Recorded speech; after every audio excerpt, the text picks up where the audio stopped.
True Heroes is brought to you by Project Rebuild. In this feature, we get a glimpse of what life is like through the eyes of one of our bravest soldiers.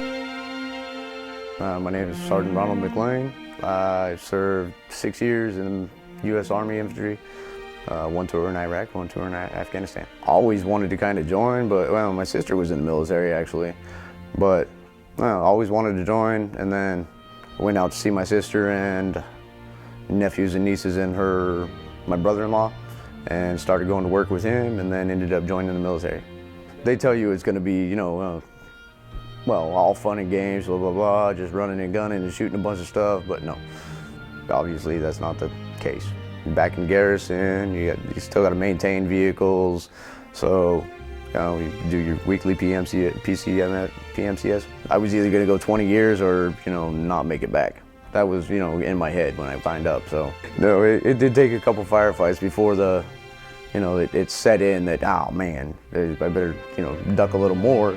Afghanistan was a lot of firefights and a lot of traveling. We covered a lot of ground in Afghanistan, going to remote villages, trying to search and destroy.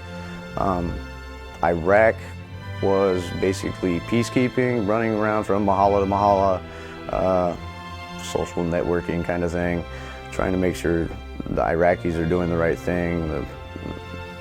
They have their own like neighborhood watch, but they were getting paid for it, so we got to make sure they're doing the right thing. The police, we had some training with them. The Iraqi army, we did some training with them. It's all so they could be their own country again. I got hit by a roadside bomb, my truck did, and that kind of triggered a downfall of, you know, my body. And yeah, well, 2 days after I got blown up, my daughter was born, so that also, it was a big deal. It hit hard.